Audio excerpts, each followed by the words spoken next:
Hello and welcome to the Ice Guys, brought to you by the National Hockey Now Network. This is the show that takes you into the world of the National Hockey League. Every game, every day, from a betting perspective. With pro sports handicappers, Ian Cameron, Alex B. Smith, and various guests from the world of hockey and sports betting. And now, here's your host, Ian Cameron. Welcome to the Ice Guys, presented by National Hockey Now, Saturday, June 3rd, and we are finally here. Talking is over. The build-up is over. The endless previews and analyzing how this series is going to go. It's finally, we can stop with it after today because we're finally going to have puck drop and game one of the 2023 NHL Stanley Cup Final tonight in Las Vegas. The Golden Knights and the Panthers will finally get it underway. Ian Cameron and Jimmy Murphy back with us here on this Saturday to get us get you ready for game one here tonight. Jimmy, what's up? How are things? Things are good, Ian. Just really excited to get the Stanley Cup Final going. I mean, and I see a lot of NHL fans are, been frustrated that it's been such a long wait since Florida played, and I'm sure they are as well. So it's good to get this going again. Look, it's been a great playoff in my eyes. I know that this isn't the sexy Stanley Cup Final that maybe the NHL or TV and a lot of fans wanted, but I still love it. I think this is going to be a hell of a series. Two great teams, two great coaches. You've got superstars on each team. You've got really, and I never thought we'd be saying it about Adin Hill, but really good goaltending going on for both teams right now. So I think it's going to be a hell of a series. I'm looking forward to it. And look, there's been a lot going on around the NHL as well, too. So it's one of my favorite times of the year. You got the Stanley Cup Final, and then you're starting to feel all the trade stuff that goes on leading into the draft and free agency. So this is a fun time of year. No doubt it is. If you're wondering where Alex is, he's a little under the weather. He's going to try to make it on the show, but has been feeling a little stomach issues this morning, and we hope he gets better soon. Hopefully, if he's not on today, he'll be back Monday. Of course, Monday's going to be a huge day, by the way, on the Ice Guys show. We've got our daily show at 2 p.m. We're going to have me, Alex, Kevin Beach will be with us, who's been our contributor on our show throughout the season. But the big news is we're going to have Paul Romanuk joining us on the show. We're looking forward to that on Monday. A longtime TSN and then later with Rogers Sportsnet and Hockey Night in Canada broadcaster. I mean, there's so much to get into with him, who had a 20-plus year hockey broadcasting career, did World Junior Championships, did Memorial Cups, all kinds, Spengler Cup. Over in Switzerland. He was fortunate to go over there, call that for many years. So it's going to be a really fun interview with Paul Romanuk Monday. We're looking forward to that. We've got our live betcast as well for game two of the Stanley Cup Final on Monday night as well at 8 p.m. Eastern. So it's a huge Monday. Make sure you join us for that. And again, as always with the betcasts, Monday night, our game two betcast, just DM me on Twitter at Bobano, or email bobano350@gmail.com, and we will send you a link for the betcast to join us for game two on Monday night between Florida and Vegas. Jimmy, before we even get into the Stanley Cup Final, we got to get into some news, and that's what I love about having Jimmy on the show. There's a lot of news-related items in the NHL. This has been a busy week when you look at it. The Pittsburgh Penguins make it official. Kyle Dubas being hired is not the surprising part. Him being given the title president of hockey operations. Now, that was a little bit of a surprise to me. And he is, of course, now the president of hockey ops for the Pittsburgh Penguins. Of course, the Leafs made it official, the worst kept secret. I think we all knew from the very beginning of their GM's quote unquote search. To me, it really wasn't much of a search. They really were targeting and zoning in on Brad Treliving from the very beginning. And they make him the GM of the Toronto Maple Leafs. So we had that. We had Andrew Brunette hired as head coach of the Nashville Predators. I guess the first official move for Barry Trotz now that he is the general manager of the Nashville Predators. And we're just hearing rumblings from TSN's Darren Drager this morning that Mike Babcock might be back in the NHL and may possibly, quite likely, in fact, about to be the new head coach of the Columbus Blue Jackets. So, Jimmy, where the hell do you begin? But there's a lot that's been going on this week. Yeah, thanks for that heads up. I just saw that about Babcock. That's interesting. Let's just start there because I've been hearing, and Drager had reported this first, but I've been hearing the same things, that Patrick Waugh was the front runner there. And, talking to some people I know with the Quebec Rampa, they have told me that they believe he won't coach again for Quebec, that his next stop is the NHL. So now if that spot where people thought he was going to land is gone and Mike Babcock is taken, if that's the case, congrats to Mike Babcock and coming back into the NHL. I'd have to look at the New York Rangers and reuniting with his old teammate Chris Drury there in Manhattan. That would make sense. But then again, Elliot Friedman's reporting that Peter Laviolette is there this weekend speaking with the team. I don't know what's happened with those meetings yet, but that's interesting now. So we'll have to really look at the Rangers. It's probably down to Laviolette and Patrick Waugh. As far as Babcock coming back in, I'm all for it, man. I mean, look, I didn't like all the things that went down there in Toronto and what happened there, but, kind of like I'll draw an analogy. He served his time, right? He served his time. Yeah, He's been away for a couple of years. Yeah, he did. And, and I'm sure he took a lot of time to self-reflect. He did some college coaching, right? Didn't he go into Vermont and do some college coaching? And Saskatchewan University. And Saskatchewan, yep. So, I mean, look, everybody deserves a second chance. And it's not like Mike Babcock, like another certain coach, former NHL coach, turned a blind eye on sexual abuse. All he did was kind of call some players out and, maybe go a little too old school in his coaching ways. But that was his biggest sin. I mean, other than that, I don't know what else you can point to that Mike Babcock was a jerk about. He's just a hard-nosed guy. And, I think Patrick Waugh is going to be the same way. But you look at Babcock and you look at Toronto right now, and I mean, could Toronto have used maybe a guy with a little stronger whip behind the bench? Maybe. I'd say yes. And then you look at the Boston Bruins. Could they have maybe used a guy with a stronger whip behind the bench? And that guy's in Vegas now getting ready to coach in his second Stanley Cup final. So it's interesting to me, Ian, right now where we see teams starting to go back to the old school coaches as opposed to the new wave and the ones that massage egos and serve more as a player's best friend. Look, I'm of the belief, and I got gray hair in my beard. You can call me an old man. I don't care. I think that there still needs to be a chain of command in NHL coaching. You have your head coach. He shouldn't be the best friend of the players. He's the boss. And then you have your assistant coaches who are sort of like the managers in the office and can be the buffers. That's how I think a successful team plays. And I think the Vegas Golden Knights and the Florida Panthers are proof of that. And I think the teams maybe are starting to go the other way right now with the hires we're seeing. That's why I love Paul Maurice so much. He is the best of both worlds. He really is. The whip when necessary, but he's also there on their side of the players when necessary. He'll pump them up. But he's rare. It's hard to find both in the same person. It really is. Exactly. And Bruce has that in him, I believe, as well. I think he does too. Vegas Golden Knights. And I think that's why they're great, because they've struck that balance. We all need balance in our lives. We always say that. Coaches need balance too. They can't just be ripping paint off the walls 24/7 and just ripping these guys apart when things aren't going well. They have to also be able to say, you know what? That was a nice outlet pass you made there. That was a really good shift you had. Yeah. Well done. And then maybe give them a bump in the lineup for stuff like that. You can't always tear them down 24/7. You have to do it sometimes when it's warranted. They make a mistake, a critical one in particular. Yeah, you have to go that route. But you also have to build them up too, especially when they're doing something right. Yeah, I mean, I look at what was it? Game 5. With Cassidy on his team there. And I think, didn't they have they had 24 turnovers or something in that loss?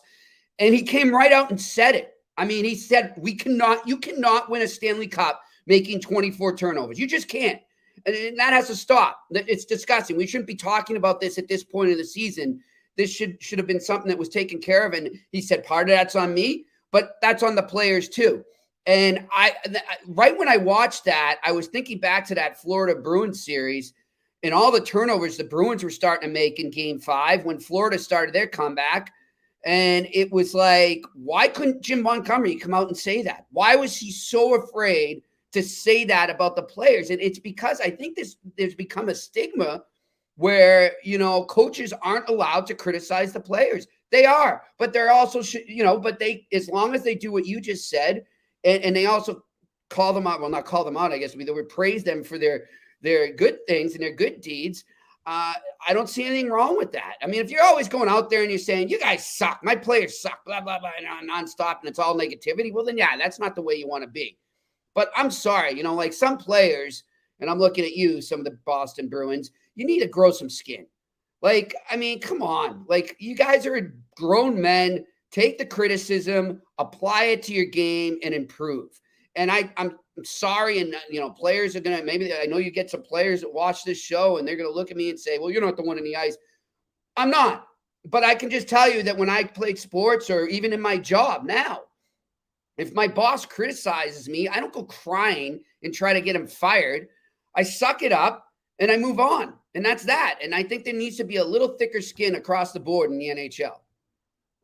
I think it's honestly one of two things. It's either they're told not to be too harsh on the players, either that, or the coach is afraid that today's athlete has the mental fortitude of a pea and can't handle it. And it'll just shut right the fuck down and not be able to handle criticism, even if it's valid, and just not respond the right way and just shut down even further and become even more of a recluse, if you will, in the dressing room or with his teammates.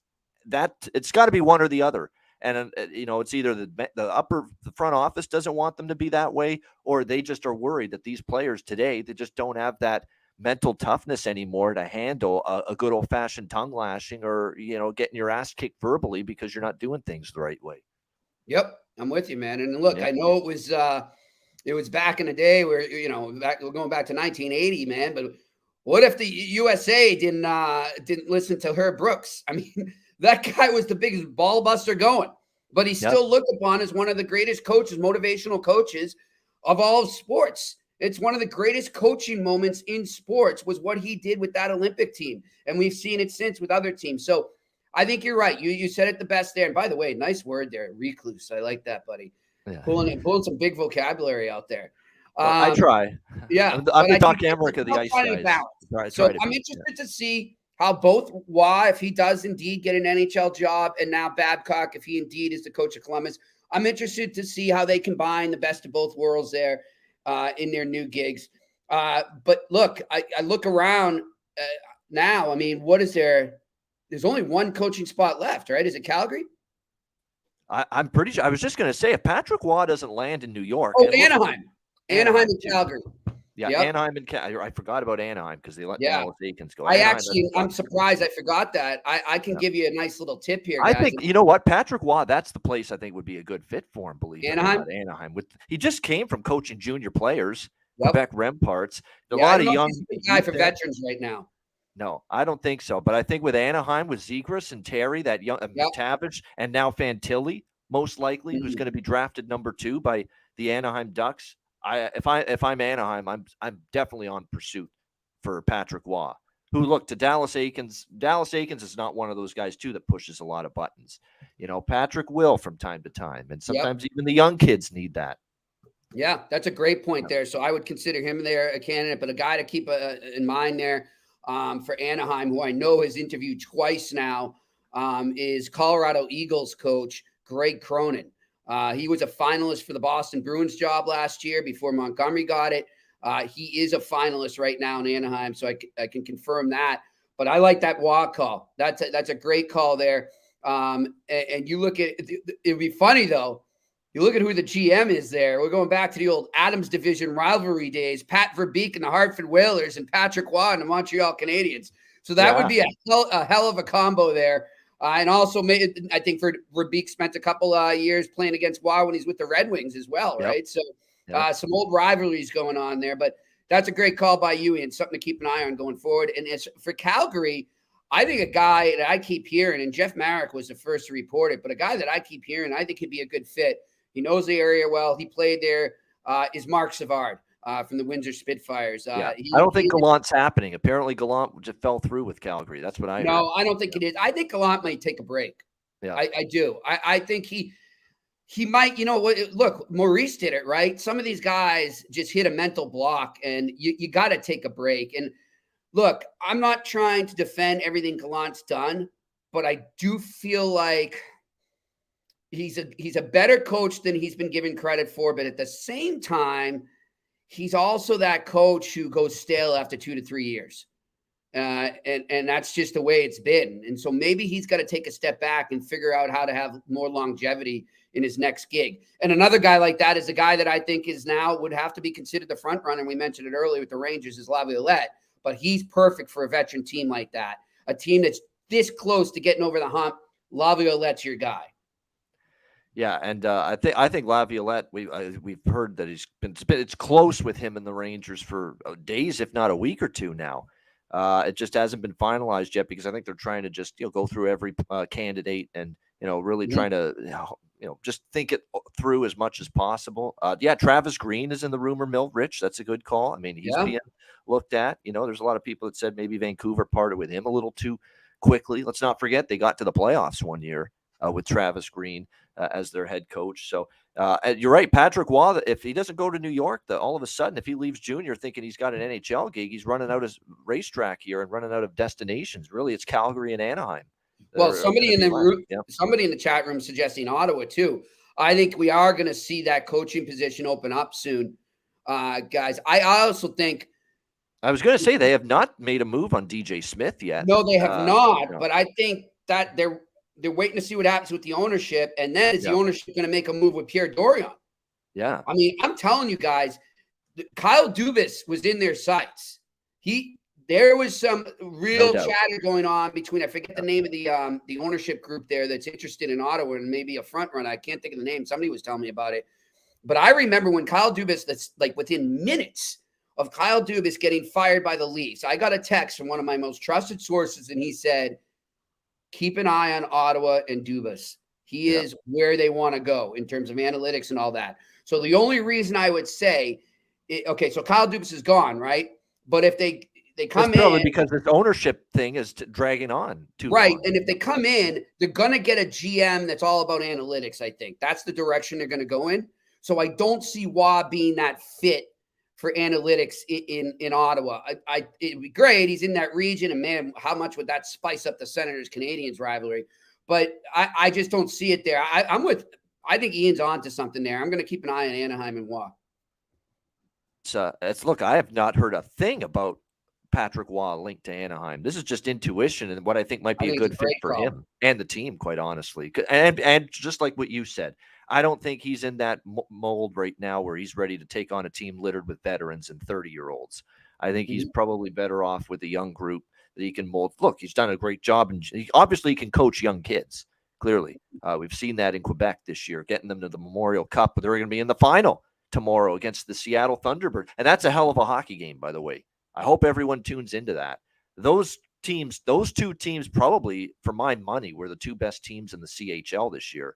With all due respect to, the teams that were in their league playoffs, with all due respect to Peterborough and Kamloops, the other two teams in the Memorial Cup, I think Quebec and Seattle are the best two junior teams in the country this year. And so for them to meet in the Memorial Cup final, because they're littered with talent and draft picks that are going to go to the NHL and probably be pretty good players. So that's a hell of a final tomorrow. And it's obviously, we think, going to be Patrick Waugh's final game behind the bench for the Quebec Remparts. But that's proof he can coach young kids. He can push them. He can motivate them. He can get the best out of them. And I think that makes him a good fit in Anaheim with what's going to be an extremely young team next year, but an extremely skilled team.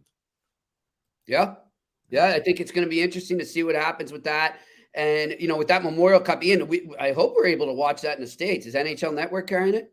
That's what I've heard. I've heard that NHL Network is going to have it I think they've had most of the games for the Memorial Cup on NHL Network. So I would expect that tomorrow, which is 7 p.m. Eastern time, that game tomorrow night, the Memorial Cup final, which is good because it's on a night with no NHL Stanley Cup games. So perfect for the CHL to have all the eyes on them for the Memorial Cup final tomorrow night. How about Dubas to Pittsburgh? No one's surprised he's there, but were you surprised he got the president title? No. I think that might have been one of the holdups there in Toronto. He was looking for more power autonomy. He didn't like Sandy over his shoulder for every decision. Yeah. He was looking for more. He wanted a situation where the president was the president, but then I'm the president of hockey operations. And I agree with that. I kind of want to see the Bruins do that. Like, no offense to Cam Neely and Brendan Shanahan, but they're the type of guys who I think are getting to call the shots with hockey ops just because of who they are, not because of their qualifications for the job. I think it's more because they're Hall of Fame players and, they played the game and their popularity within the game. So, and we think great players, great playoff performers, they're going to make hell of a president. Yeah, it doesn't always end up that way. And so I think it's a perfect position for Kyle Dubas, and I imagine he'll put a good guy underneath him. Look, I just think that that whole thing with Pittsburgh right now is that ownership group needs to let him do his job, and I think they will. They wanted him all along. I don't think they were comfortable with what they inherited. It was pretty obvious. They fired him, but it wasn't a good relationship from the start. They're going to go in a different direction. The only thing I'm really interested in now, though, is it didn't sound like he was going to, but will he make a bold move right out of the gate? Like, are one of the big three, and I know it sounds taboo to say, but are one of the big three of Letang, Crosby, and Malkin not going to be there next year? Does one of them get shipped out? Now, he did say in his press conference earlier this week, if I were to bet on three guys, I'd bet on these guys. Crosby, is that just lip service? That to me is a mistake. Yeah. I move one of those guys out. Yeah. I don't know how you do it, obviously, with the cap hits and everything and the salary cap not going up. But, at what point do you say, okay, we've gone to the well too many times with this mix right now? You can't just ship out a bunch of bottom six guys and, bottom pairing D guys. You need to make a statement. You need to do something like Bill Zito did and Brad Treliving did last summer. Yeah, it didn't work out for Brad Treliving, but it took balls. It took big brass balls to do what he did. And that's why he got a job right away. Yeah, of course. I mean, obviously, Florida's won that trade, but Brad Treliving still had the balls to make a culture trade like that. And I know he had no choice. I know Matthew Tkachuk, basically said, I'm not going to sign here, so you better trade me. I get that, but he did what he had to do. And I think that trade, I don't think we're ever going to be able to say that Calgary won it. But I do think in the long run, as we go forward, it will help the Calgary Flames. I do think that those guys will finally fit in. And I think that's what a team like Pittsburgh needs to do. I think the Bruins need to do something like that. You need to reach a point where you say, this culture isn't working. We need to send a message to the young kids in the dressing room. It's not a country club. And I think it's what Treliving is going to attempt to do in Toronto a little bit. I think one of those guys is gone. The big guys in Toronto. I think it's Nylander, just because I think they're going to get a ton back. I don't think it would be Mitch, and I definitely don't think it would be Matthews. I think it would probably just by default. I think it would probably be Nylander. So there's rumblings out there. This is just a rumor. No wonder if this is true or not. But a 1-for-1, and it actually makes sense for both teams. Toronto with Colorado. I heard this yesterday. William Nylander to Colorado for Bowen Byram. Which is, to be honest, that's what they need. They need more D help. They need more mobile D. They need guys that are good, great puck mover, offensive, and he's great defensively. Byram doesn't get the credit defensively. If he stayed healthy, man, I'm not going to say he's in the top 5, Norris, but he could be in the top 10. Yeah. If he stayed healthy, he would have really had a phenomenal season. That kid, he's a stud. And I think another team to keep an eye on with Toronto guys, is if they want defensemen, is the LA Kings. The LA Kings have a surplus of defensemen. I keep hearing Durzee's name out there right now. They've got guys coming up the from the farm there. So they've got a lot of D. They need help up front. They need some real serious help up front. So and some of their guys are getting older. They're going to filter in some young D. So somebody's going to be the odd man out in the blue line there. So that's a team to keep an eye on when it comes to Toronto looking for defensemen. Yeah, and like I said earlier, with Dubas' statement and his introductory press conferences saying, if I were to bet on 3 guys, I'd bet on Sidney Crosby, Evgeny Malkin, and Chris Letang. Don't use that as gospel that he's not going to do anything. That's he said that now. Perlo Wisdom saying go for Hellebuyck in on the trade market. He's out there, guys. He's really out there. Like, no, I can see Hellebuyck definitely getting traded. I think Gibson gets moved in Anaheim, and obviously they get the Pittsburgh connection there, so that could maybe get him back to Pittsburgh. That's been a rumor for a long time, but I could. Dubas didn't sound like he's overly anxious to get things moving with Tristan Jarry, based on what I heard. Tristan Jarry's time is done. Yeah. He's done in Pittsburgh. He's not coming back. So they're going to need a goalie. So a lot of stuff's going to go down in the next 2 months, guys. Get ready. Buckle up. Buckle up. Get your seatbelt on, because you're right. June and July, yeah, I mean, it's quote-unquote off season. It's going to be an action-packed off season. Whatever. There is no get ready for that. season. And it means more work for Jimmy. So I know he's looking forward to that. Yeah. No doubt. Yeah, we'll keep an eye on it, but that's great. We hit a lot of the key topics there. And I just one last thing, too, and you can mention something about this, too. I'm very happy for Andrew Burnett as well, with the Nashville Predators getting another chance. Because to me, he stepped in a tough spot. Joel Quenneville had to resign. He takes over a team that was already having a really good season, and he just kept it going. And they had that incredible regular season to win the President's Trophy last year, which ended up being the curse that it always seems to be, as they ended up losing in the second round, and they kind of made him the scapegoat for it. And yeah, the power play sucked. I get it. The Florida power play, which was lighting it up in the regular season, stunk in the playoffs last year. And he took the bullet for that, Andrew Burnett. But yeah, I thought it was still a pretty quick trigger to get rid of him. And now, look, it worked out.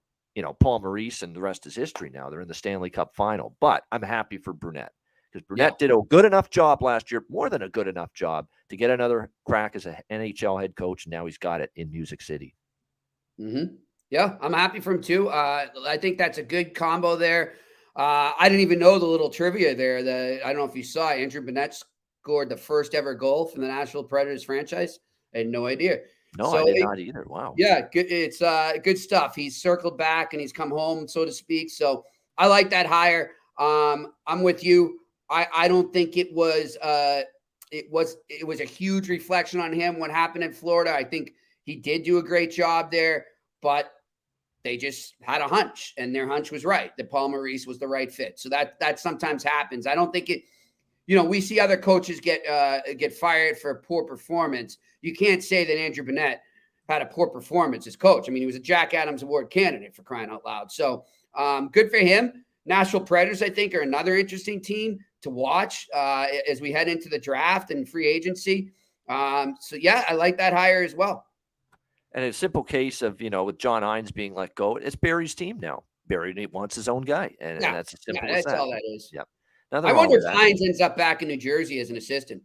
Yeah, I think so. He'll be an assistant, if anything. He will. I mean, someone will pick him up. I think he's a better assistant than head coach. Yeah. It hasn't worked great. It hasn't worked great for him in New Jersey and Nashville, his two opportunities to be head coach. But I will say one thing, and I'm not a big John Hines fan. I don't think he was that great. But I will say this: he got a hell of an effort from that team down the stretch, and he deserves some credit for that. Because they looked like they had sold all their pieces, and they were just goddamn parlays that they screw up for me. I know, because they just kept winning even after trading away, all kinds of guys. You have these evangelistas and guys like that stepping up for them. Thomas Novak, how many times did he ruin a parlay for you? That guy was playing great down the stretch for Nashville. Cody Glass. I mean, so they do have some pieces there to build around, but that's the one thing you got to give Hines credit for. They never stop trying to get into the playoffs down the stretch, even after the deadline when they got rid of so many of their key pieces. All right, we're going to turn our attention after the ad break here to the Stanley Cup Final, Game 1 tonight, Vegas and Florida. Shout out to everyone in the chat. Hit the like button. Jimmy and I will be back to talk Game 1, Florida, Vegas, right after we hear from Gramco. Support for the Ice Guys is brought to you by Gramco. Whether you or your team's game is on the field, screen, racetrack, court, or the ice, Gramco is for the game. Grown by farmers who spent years developing premium hemp genetics, Gramco provides customers with consistent quality Delta-8 THC products ready for any occasion. Gramco currently offers numerous Delta-8 products, including vape cartridges, disposable vapes, pre-rolls, gummies, wake and bake coffee, and more. Gramco offers an enjoyable, legal high delivered discreetly and directly to you. Gramco is also available at many American retailers as well. You can get the best Delta-8 cannabis products on the market shipped quickly and discreetly from Gramco. And if you visit www.thegramco.com, use promo code IceGuys, you will get 20% off of every order, and any order that's on the site over $50 will be shipped free with standard shipping. So live elevated with Gramco and check out their wonderful Delta-8 products today.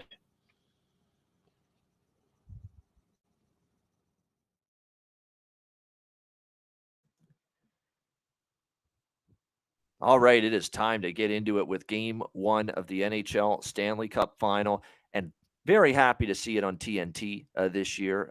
Their first Stanley Cup final now with the new television contract, and star-studded. I mean, you've got in the booth, you're going to have Kenny Albert, who this will be his second NHL Stanley Cup final. He did one for NBC, of course, before the rights moved to ESPN and TNT. He'll be with Eddie Olczyk. He'll be with Keith Jones, who will be calling his final games for TNT here in the Stanley Cup final before he moves on to the Flyers job as president of hockey ops there. And Darren Pang and Jackie Redmond part of it as well. So, and I think Pang is actually going to take Jones's spot, quite honestly. That's my guess. Darren Pang is going to be on the number one crew with TNT next year. He'll take the spot vacated by Jonesy. And then in the boot and the studio, not the studio, they're on location actually. So they'll be in the concourse level in Vegas there at T-Mobile Arena. You better damn well think those guys are in Vegas. They ain't passing that up. No, of course. No, they'll be in Vegas and Florida on location throughout the series. On Liam location and the boys. from Larry Flint's Hustler Strip Club. Yeah, I'm sure they'll make a couple trips there. Nights if they win. Give the great one a few great lap dances there too in Larry Flint's Hustler Club. But yeah, Liam and Carter and Bissonnette and Gretzky and Henrik Lundqvist. It's a great panel that they have for the Stanley Cup final. So looking forward to the TNT coverage. Looking forward to the game. Looking forward to the series. Vegas -130, home favorites here in game one, 5.5 the total in this game. So I have talked myself into a game script. And that's what you have to do when you're betting a game one, especially when you're talking about a layoff on both sides, especially the long layoff for Florida, which has now gone 10 days since their last game when they wrapped up against Carolina. You have to convince yourself of a game script or a game flow or which side of the narrative you sit on. And for Florida, is it the rest is going to lead to them flying or being extremely, all over the puck and winning puck battles right out of the gate because they've got live legs because they've been rested for 10 days? Or is it going to be that, they've been off for 10 days. It's been too long of a time for a team that's had this brilliant magic carpet ride through the first 3 rounds that had played every other day for 2-3 weeks straight at least. And you've got to try to all of a sudden regenerate that momentum that you had throughout the Boston series at the end, throughout all of the Toronto series, throughout the entire 4-game sweep that you had over Carolina. Can you really ramp it up and be at your best when you, for the first time throughout this brilliant run that you've been red hot and you've been on this incredible win streak in the playoffs, are you going to be able to just ramp it up and be at your best in this game, especially early? And that is what I am targeting here with this game one tonight. I think Florida is going to be up against it, especially in the opening 20 minutes. I just think you can't be off that line. And Paul Maurice is, I don't want to say he's loading up the excuse machine already, but I've heard him multiple times here. Yesterday at Media Day, he did an interview with NHL Network too after the original conference he did on Media Day. And he said, look, I'm not even going to kid you guys. This is a big deal. Like that there could be rust and there could be some mistakes, he said, from our game, especially early. But he said we did need the rest. We were playing a lot of hockey. A lot of guys were banged up, so we really, really valued the rest. He did say that, but he also said, I'd be lying to you guys if I didn't say that and didn't admit that the rust could play a factor here in this game one, especially early here in game one. That's Paul Maurice saying that, the coach of the team that could be impacted by this 10 days off. So the way I see it here in game one is I picked Vegas in the series. I did. And I do like them here in game one. But this Florida team is resilient. And the one thing we've seen from them throughout the playoffs is they could have a bad first period. I think they will have a bit of a rough first period.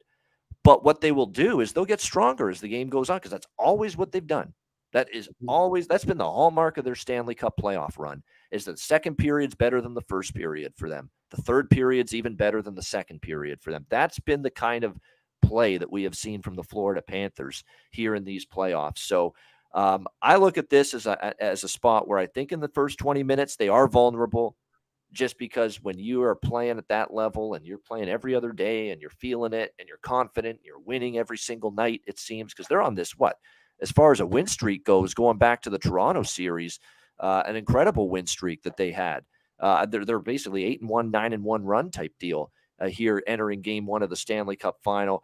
You're off that long, and including for a goalie, it's a little bit older, and he had been in a zone. It's going to be tough to recapture that, initially. Look, Vegas has had rest too. I mean, they've now been off for 5 or 6 days too after wrapping up Monday night against Dallas. But at the same time, it's nowhere near. I think it's the ideal amount of rest, as Rich H says in the chat. I agree. It's the perfect amount of rest for Florida.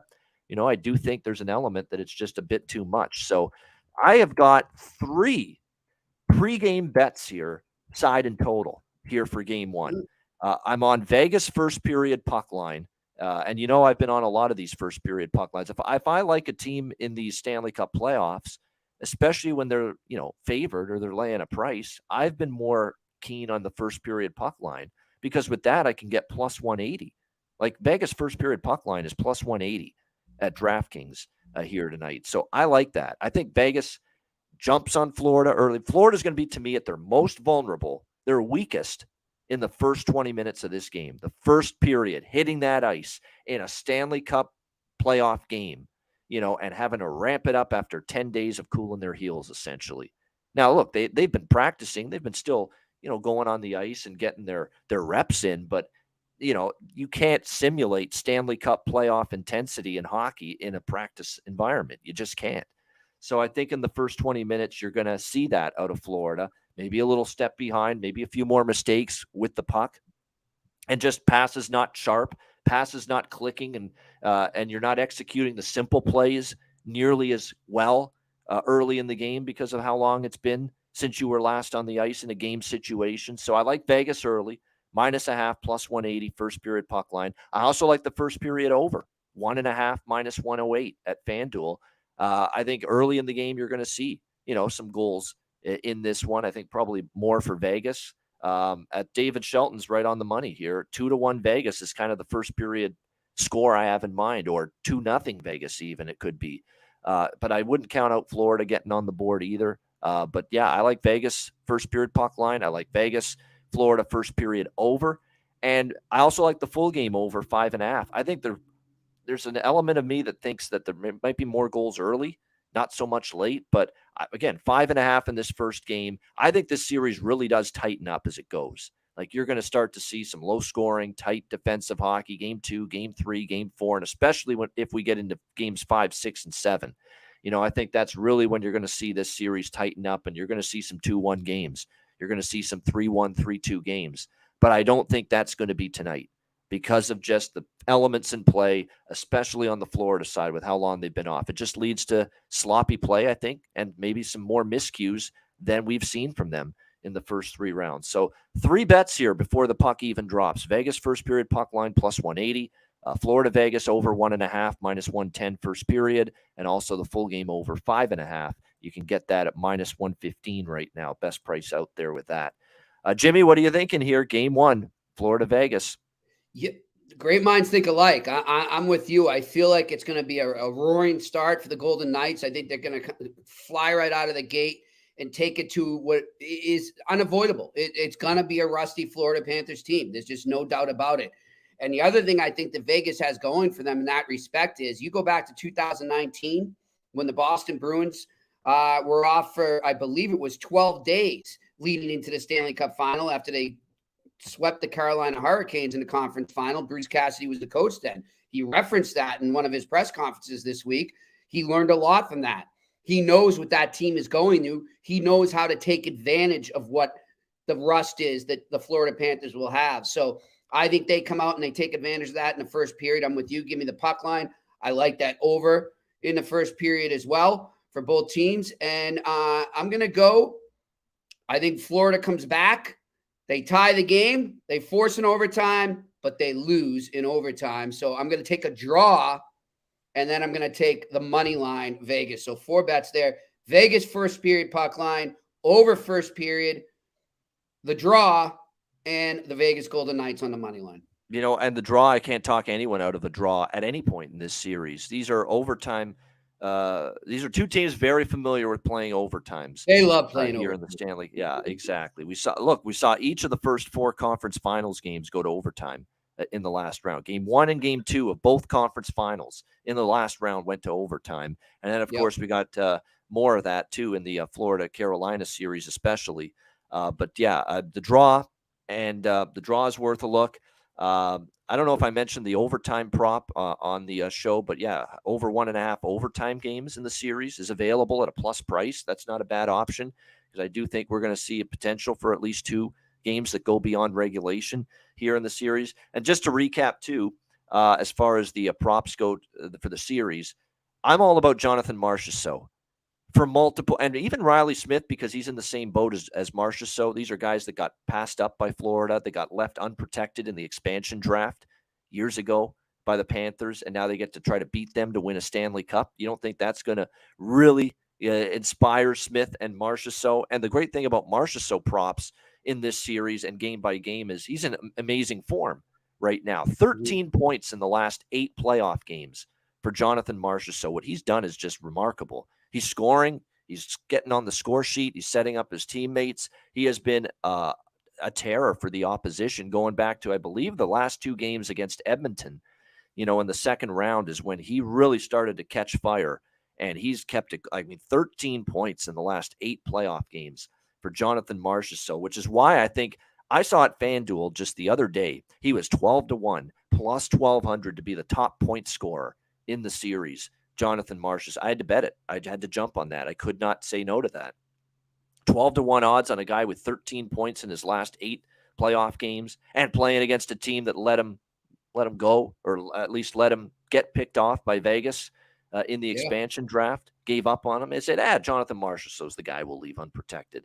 Yeah, that will definitely be something that resonates in the back of his mind, a little bit at least, here in the Stanley Cup final. So, yeah, Marchessault props, aplenty for me in this series. Top point scorer, I've got him to score at least 3 goals in the series, which was around plus money. His point prop here in game 1 tonight, they finally bumped it up to minus 150. I think it's still cheap enough to bet it, though, even at minus 150. I mean, what are you going to say? 13 points in the last 8 games? I still think minus 150 at BetMGM, DraftKings, FanDuel. It's an extremely cheap price. And I like Riley Smith to get a point. And maybe even, I think, a goal prop for both of those guys you can sprinkle on it. But I like the point prop even more. Smith minus 110 to get a point at Pinnacle, and Marchessault at minus 150. You could even throw Stevenson in there. Here's the sleeper point prop tonight for Vegas. Nicholas Waugh. Okay, this guy's on the 4th line playing with Will Carrier and Keegan Colasar on that 4th line for Vegas. This guy, believe it or not, go and look at his recent game logs. He has 8 points in the last 10 playoff games for the Vegas Golden Knights, and that's in a 4th line spot.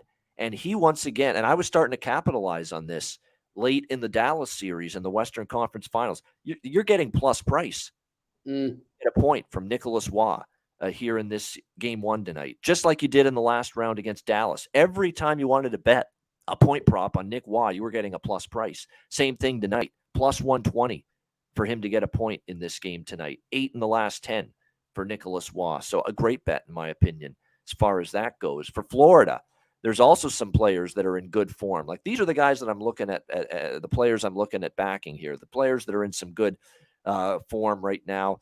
Barkov, 5 points in the last 4 games for the Panthers after, being pretty, it wasn't really scoring fine in the back of the net the first 2 rounds, but he was doing all the other things defensively.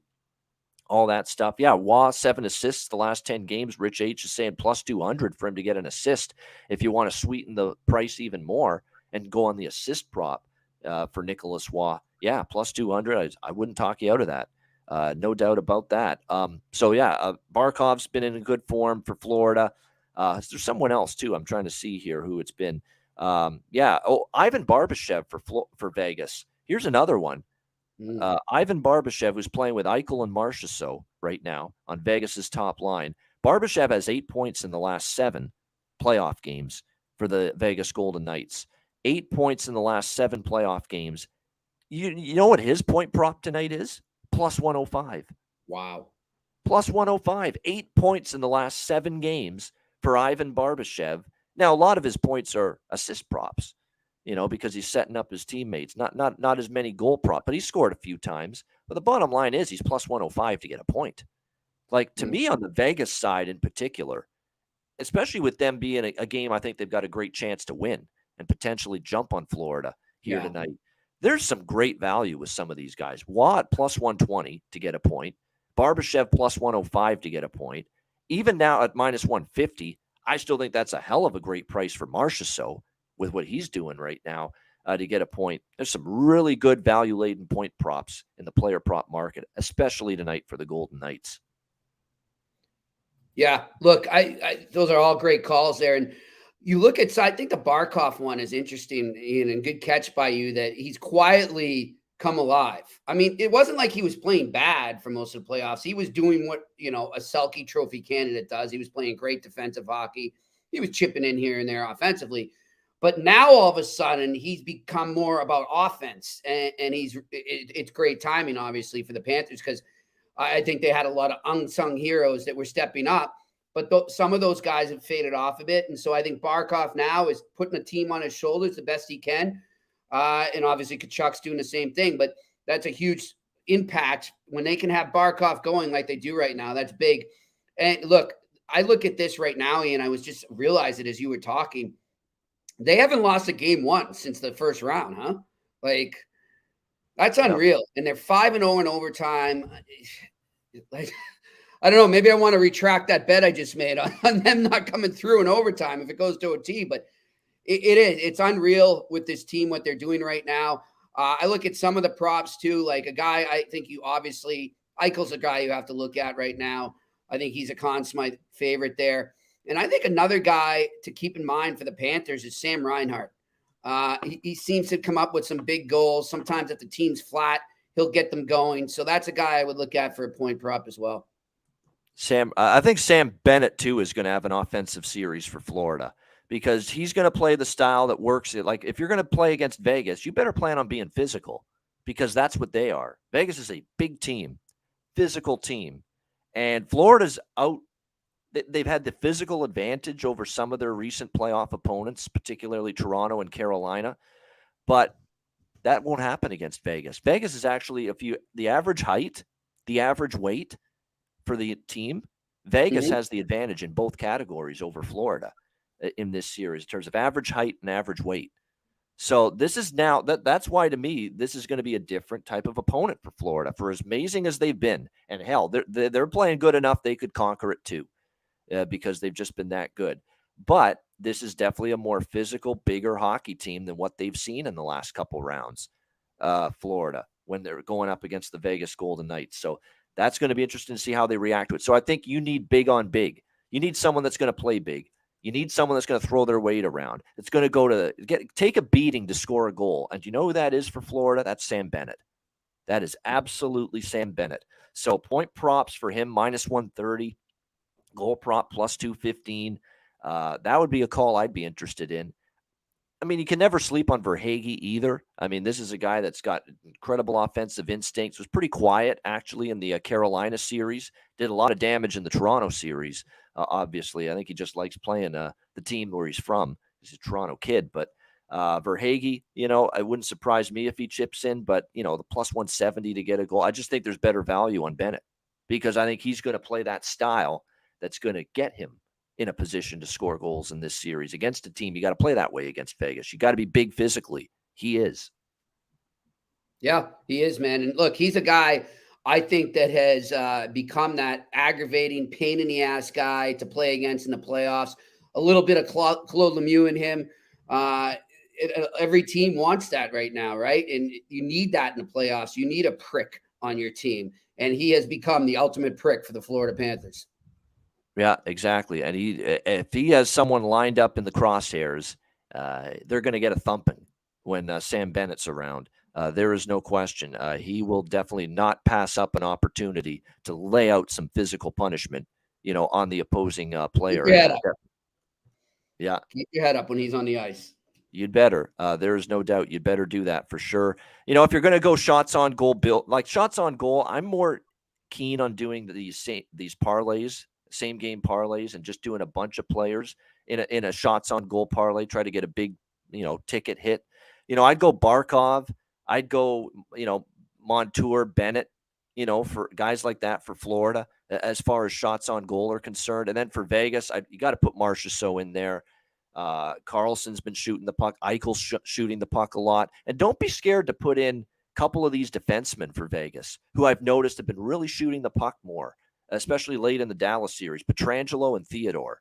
Those two players in particular, Pietrangelo and Theodore, been firing the puck quite a bit more here in the last few games, and Rich H is onto it. There you go. Perfect. Just basically, you're right on thinking what I'm thinking, that there is value on both Theodore and Pietrangelo over shots on goal tonight and in this series. No question with because getting pucks through, I find more and more, especially now that we're this deep, we're into the final, the coaches even stress it more. Pucks from the point, get it through, get the puck on the net, get the traffic to the net, and let's see how we can score that way. No question about that. And so that's why I think, look at Pietrangelo shots, look at Theodore shots, look at Montour shots on goal on the Florida side, or even Ekblad for that matter. Ekblad's kind of cooled off with his shots on goal volume, but this is one series where he could pick it up again just because of the nature. It's going to be hard to get inside ice. Yeah, well, one thing I'd caution, though, Ian, just based on the size and the wall that the Las Vegas defense is the shots on goal from defensemen might not be as high. They might have shots. They're going to throw the puck in there as best they can, but I don't know if they reach the goal, because this team is great at blocking shots. They're great at clogging up the middle. Yep. So, maybe they get it in there, and then a guy down low is able to get that shot on goal. I don't know how much those defensemen are going to be able to get the shots on goal. They'll have shot attempts, but shots on goal could be very difficult against this Vegas defense. Yeah, there's no doubt that's definitely a possibility. And that's always the fear you have when you're betting over shots on goal props, is that, yeah, you're going to have the shot attempts, but the puck just doesn't end up getting on net because it's wide or it's blocked, and it doesn't end up on goal when it's all said and done. So that's always the fear, no question. I think the volume and the attempts will be there. You just hope they get through.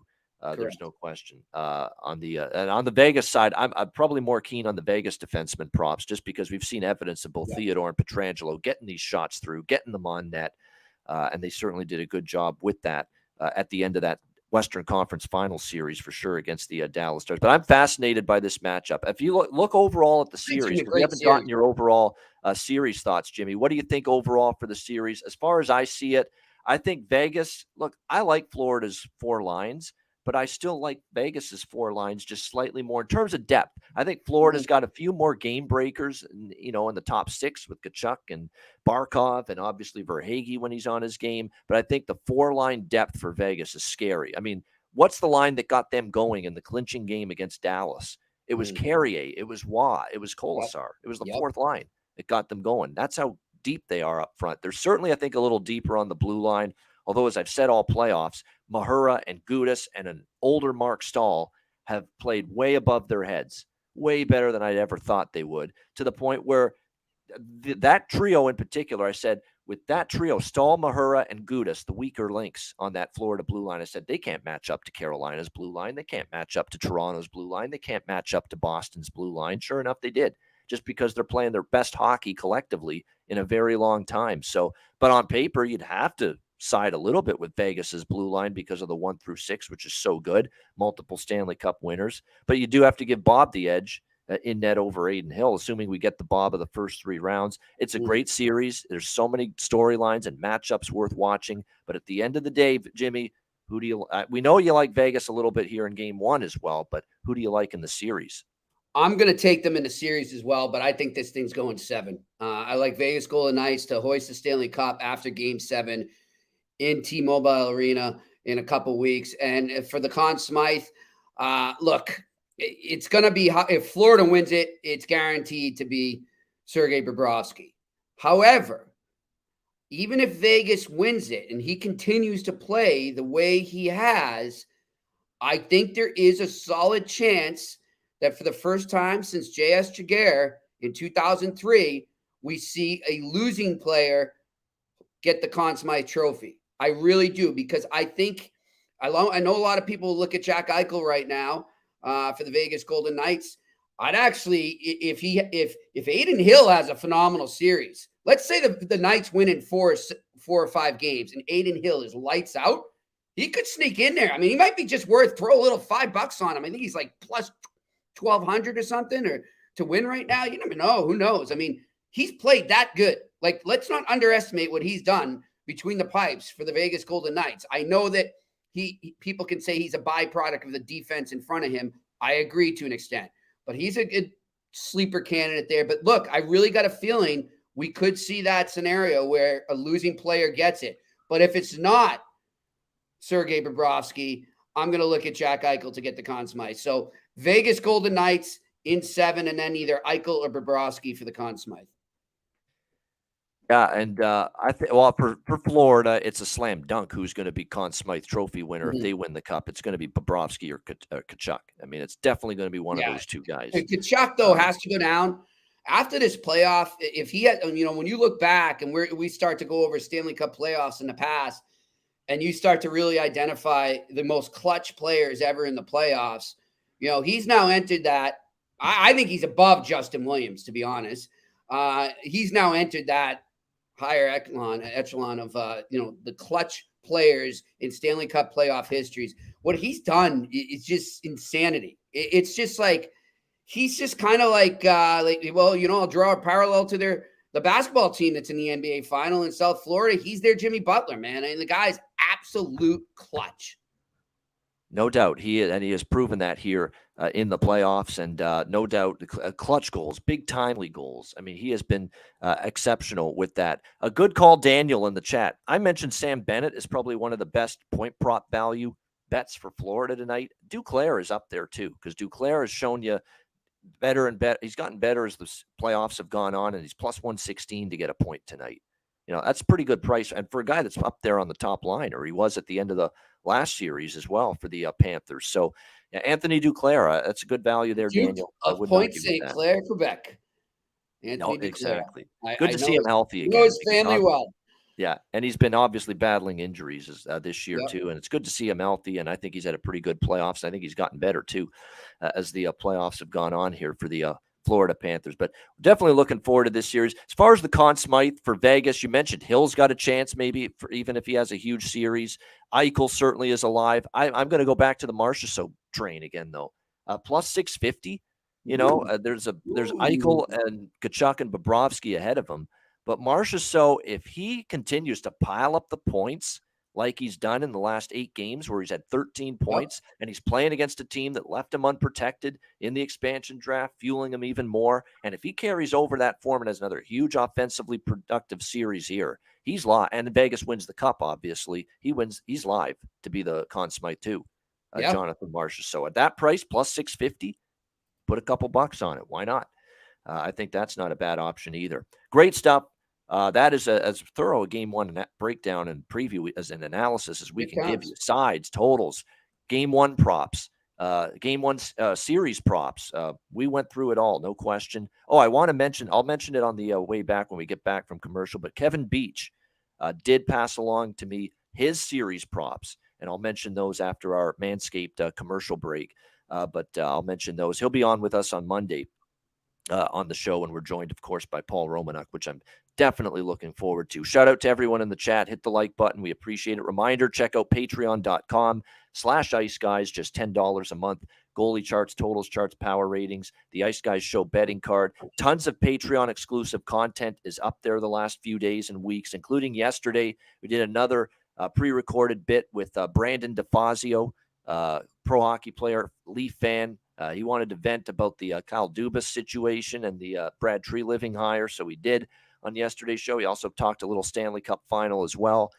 It was a lot of fun. It was about an hour, so it was a great conversation. So make sure you check that out at Patreon for the members. Exclusive content right there with Foz yesterday. It was good stuff indeed. All right, we'll be back to wrap things up with best bets coming right up right after we hear from Manscaped. Support for the Ice Guys is brought to you by Manscaped, who is the best in men's below-the-waist grooming. Their products are precision-engineered tools for your family jewels. Manscaped's Performance Package, the ultimate men's hygiene bundle. Join over 7 million men worldwide who trust Manscaped with this exclusive offer for you, 20% off and free worldwide shipping with the promo code ICEGUYS. That's promo code ICEGUYS at manscaped.com.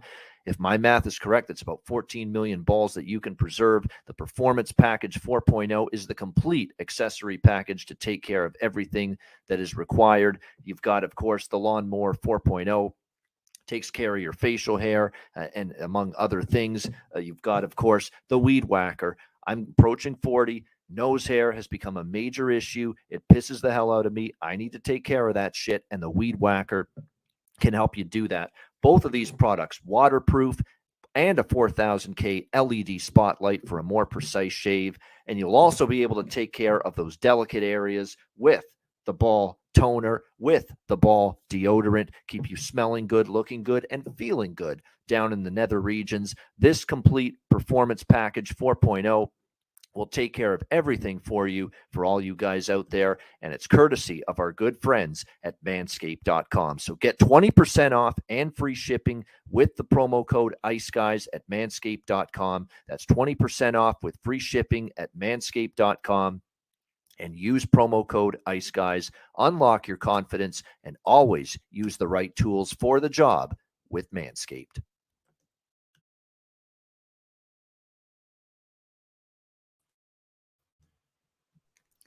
All right, we are back. And like I said, Kevin Beach, here are his series props.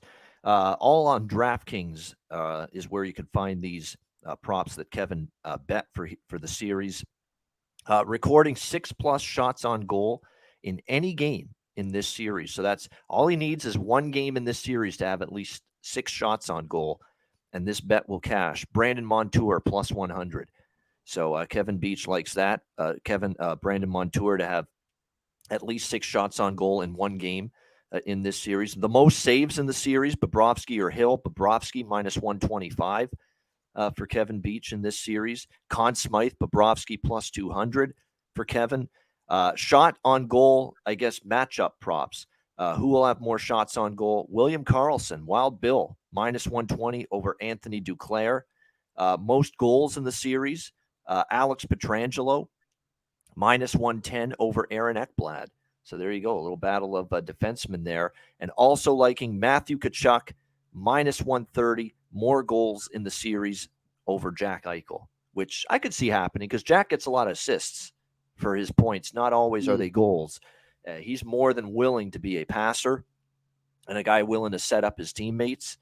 And speaking of Jack Eichel, Jimmy, Bruce Cassidy had a great quote yesterday, Media Day, talking about how they talked with him in the offseason. They had a just big discussion how to be a proper number one center in the NHL and be at your best and do all the things you need to do to be a legit elite number one center. And Jack was totally receptive from day one and worked at it, and including the defensive side of the game, which apparently he, and from what we've seen too in the playoffs, it's true, he's worked on it big time. It's been a very incredible to watch how good he is now away from the puck as well. He's put in the time to do what's required to be a great, effective number one center. Cassidy talked with him about it last offseason, and man, he's putting it into practice. Yeah, you know, one thing, it's funny. I remember when Cassidy was with the Bruins. I remember coming out and they were playing the Sabres, and I never wrote. I don't know why I didn't write on this, but it just came into my head. I remember seeing him and Eichel connect outside the dressing room after a game, and they were just over to the side against the wall talking. And then, you know, there were these rumors the Bruins were trying to get Eichel bad. So it feels like there was some history there where, you know, whether it was in Boston or now in Vegas, he really wanted Eichel. He wanted to coach Eichel. And I remember him telling me when they came here in November to play the Bruins, I remember Cassidy saying, I had him call Patrice Bergeron. And Bergeron spoke to him about that, what you just spoke about, just becoming a better defensive player, realizing that it's the little things that get you to the Stanley Cup. It's not all the flash. It's not all the points. It's just being a complete player. And that's how you succeed in the NHL. And he's heeded that advice and really applied it on the ice. No doubt. And look, I'm a Sabres fan. I had a rocky relationship with Jack Eichel. I'm at the end of the day, I've let bygones be bygones, and I'm happy for him. The trade worked out great for both teams. Yeah, and Buffalo's on the rise, I think. Yeah, there's no question. Peyton Krebs has been pretty damn good. Exactly. Yeah, no doubt. Now, a couple of those trades ended up working out well. How about Tage Thompson getting him from St. Louis years That ago? was Not highway bad, robbery. That clearly. was robbery. Well, not really, I guess. It was O'Reilly won a cup there, so I get it. Yeah. That's I can It say was robbery. worth it for them. Exactly. It was Again, a worth trade it that for worked out well for both teams. Yeah. Yeah. Which is There's what been you some want to good see. hockey trades with Buffalo. Yeah. Yeah, no question about that. Hopefully we've got some good picks tonight for game 1 of the Stanley Cup Finals here for best bets. Jimmy, what do you like for best bet tonight? My best bet, I'm going to go with the Vegas Golden Knights puck line in the first period. All right, and that's a great price. I agree with that. Vegas -0.5 plus 180 first period puck line for my best bet, or for Jimmy's best bet, I should say. My best bet here for tonight, I'm going to go with the full game over. I like both the first period over and the full game over, but I'll go with the full game over. 5.5, -110 to -115 is the price. This is the game I think that's going to end up being a little bit sloppy, a little bit more of a up and down affair, just because I think with both teams off a layoff, and especially with Florida off the extreme layoff, 10 days, that's when you get more mistakes. I think that's when you get a little bit more issues with puck management. And obviously, if you turn that puck over in your own end or in the neutral zone, you know how good NHL teams are good at turning that into danger chances, high quality chances, and oftentimes putting it in the back of the net.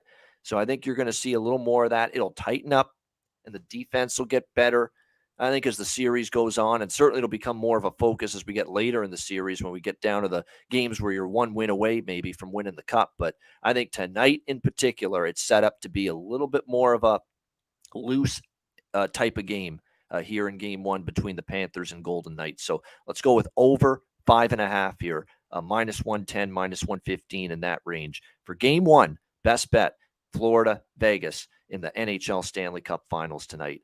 Great stuff. It was great to have Jimmy back. We'll get Jimmy on at least a couple more times here during the Stanley Cup final. And a reminder, hit the like button on the way out, and that the Ice Guys is live each game day throughout the NHL Stanley Cup final. If you can't watch the show live, download the Ice Guys podcast in audio form on all major podcast platforms. And a reminder, the Betcast on Monday night for game 2, 8:00 p.m. Eastern time. DM me on Twitter at Bobano, or email bobano350@gmail.com to join us on the Betcast on Monday night, and we will send you the link for it before it begins. Great show. Thanks to Jimmy Murphy for joining us. I'm Ian Cameron. Have a great Saturday. Enjoy game 1 of the Stanley Cup Final, and we'll be back on Monday for another edition of the Ice Guys presented by National Hockey Now.